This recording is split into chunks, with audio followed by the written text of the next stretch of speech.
Olá, estudante!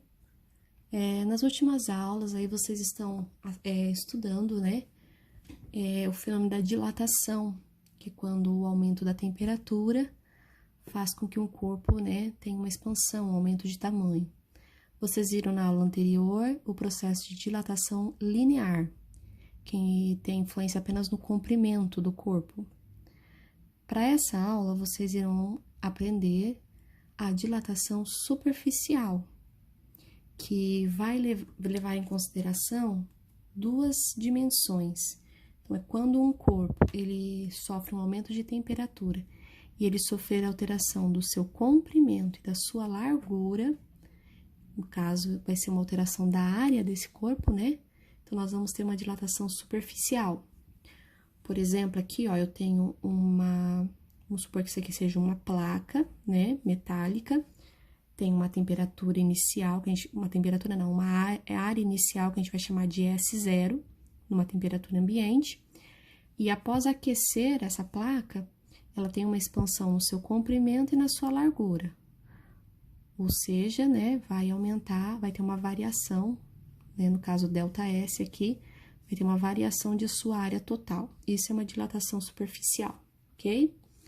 Então, como exemplo, como eu já disse, isso pode acontecer com chapas metálicas, né, que tem um aumento de tamanho, ou, por exemplo, com um furo em uma placa, né, que também aumenta de tamanho à medida que a placa é aquecida, certo? Então, a área vai levar em consideração o comprimento e a largura. Como que vocês irão calcular a dilatação superficial? Vocês utilizarão essa seguinte fórmula aqui, ó. A variação da área, que é o ΔS, vai ser igual à área inicial, que é esse S0, vezes beta. Beta é o coeficiente de dilatação superficial. Só que em muitos exercícios, ele não vai fornecer esse valor de beta, tá? É um valor tabelado. Mas ele irá fornecer o valor de alfa, que é aquele coeficiente de dilatação linear que vocês utilizaram na dilatação linear, tá? Então, o que seria esse beta? Beta é 2 vezes esse coeficiente de dilatação linear. Então, se o exercício não fornecer diretamente o coeficiente de dilatação superficial, você multiplica por 2 o coeficiente de dilatação linear, mas um dos dois vai ter que ser passado para vocês no exercício, tá? E nós também temos o ΔT, que é a variação de temperatura. No caso, é a temperatura final menos a temperatura inicial. Vamos para o exemplo que fica mais fácil de vocês entenderem. Então, nesse exemplo aqui, ó, diz assim: uma chapa de zinco, metal zinco, tem uma área de 30 metros quadrados a 30 graus Celsius. Calcule a sua área a 50 graus Celsius, tá?